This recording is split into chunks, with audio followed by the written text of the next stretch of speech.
Hi guys, today we're going to look at Alex's development over the course of her life and examine some of the major events that have helped shape her.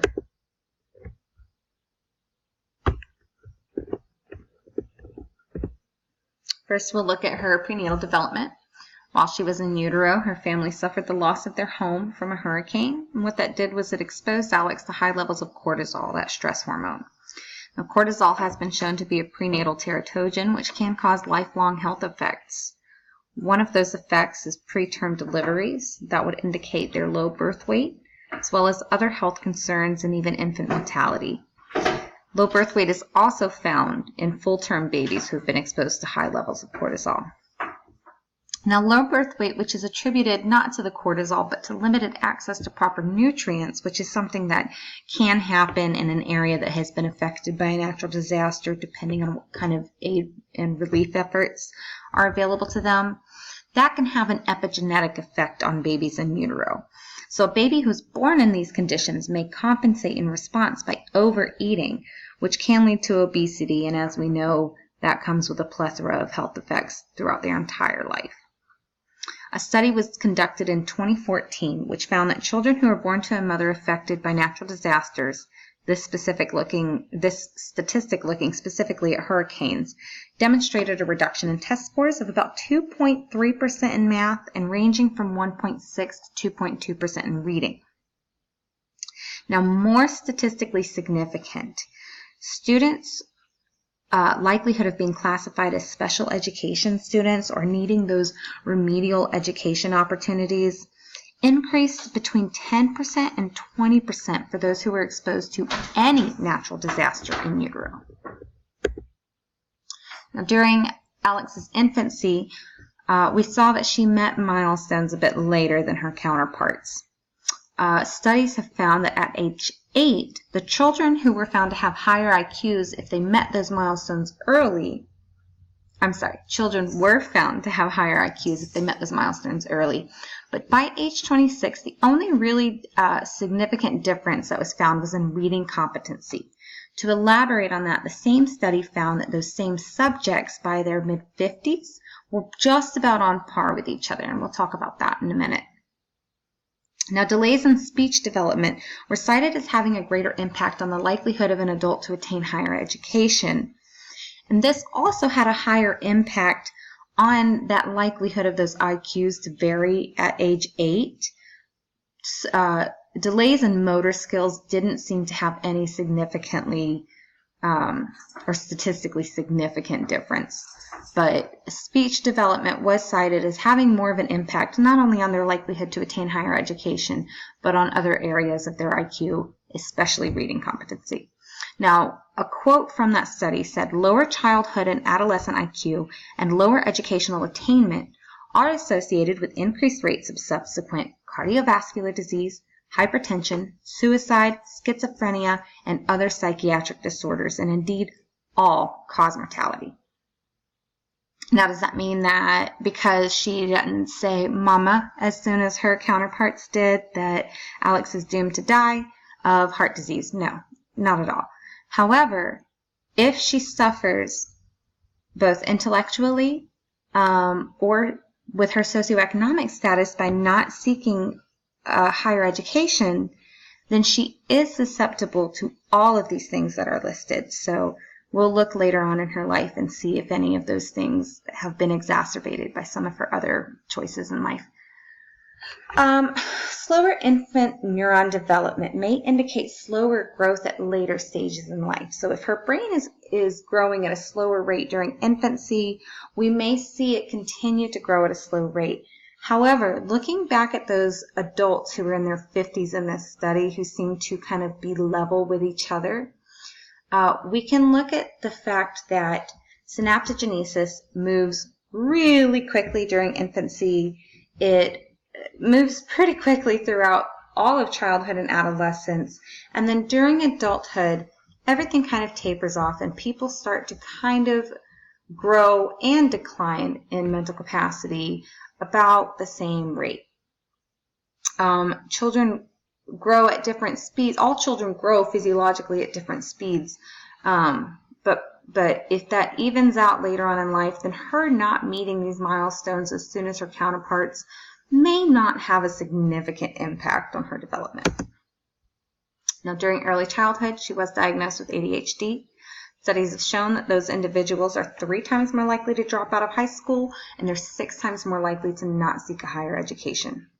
If they struggle through school because of either lack of focus or simple structure of school, the classroom's not really being structured to somebody who needs more of a noisy, active environment to learn, and if they don't have that formal diagnosis, especially if they don't understand why they're struggling, they may internalize that struggle as a sign of their own incompetence. And that's going to affect their sense of self-efficacy. That's going to affect their self-esteem. It's going to discourage them from taking on new challenges or following through with the challenges that they do take on. Now, her peers and her teachers may find her unlikable, especially if she's found to have CD, which is associated sometimes with ADHD. It refers more to their behavior, not being able to control their behavior, their emotions, but even just being distracting, having trouble sitting down when the teacher tells them to. She may frustrate her peers, her teachers, her caregivers, and that's going to affect her socially throughout her life. Individuals with ADHD have been found to be more likely to have difficulties with substance abuse and criminality. We know that these are going to take her down a very hard path if she does decide to go that way. And we will look in just a minute at her choices with substance abuse and alcohol. Now, those with ADHD are also 6 times more likely to be fired from their jobs and experience unemployment. And obviously, this is going to cause financial distress. This is going to change her socioeconomic status if it happens. And we've looked all semester at the different ways that somebody's socioeconomic status can affect their physical, cognitive, and socioemotional development. During adolescence, Alex did get into substance abuse, drugs, and alcohol. During adolescence, the brain is very plastic. It's going through a massive pruning process and constructing new neurons. And throughout somebody's entire life, your brain is going to constantly be trying to maintain homeostasis, which is just basically trying to maintain that level normal state. Alex's is in adolescence, while it's plastic, going to be in a constant battle against the substances that she uses, and it's going to try to counteract those effects by producing the opposite reaction to the drug. So since her brain is forming around this stimulus, it's not going to react the way that it would if it was left untampered with during adolescence. Neurologists believe that addiction is about 50% genetics, leaving the other half of the influence to social means, which means that everything else is going to fall into that 50%.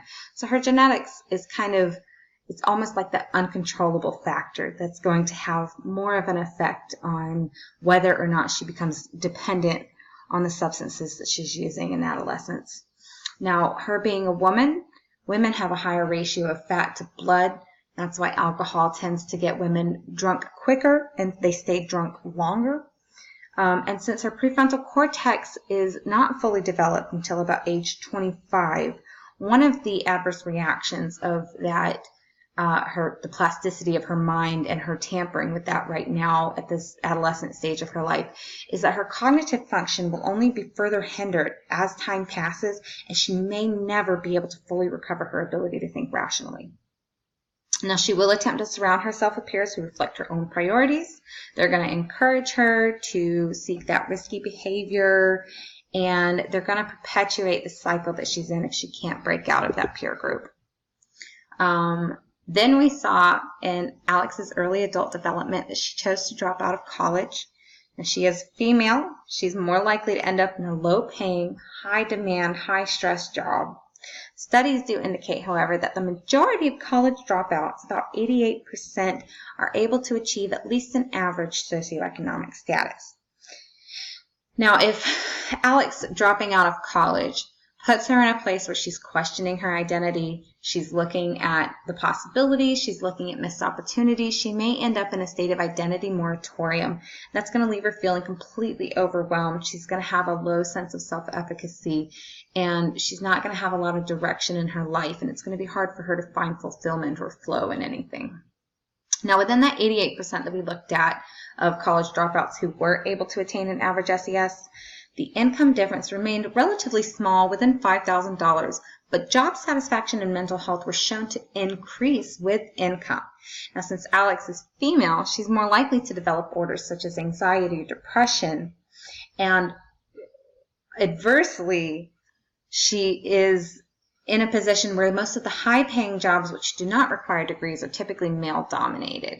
So achieving a comfortable, financially secure future could very possibly be out of reach for her, and that is in conjunction with her likelihood to develop those anxiety or depression disorders. So she's kind of setting herself up for some hard times here.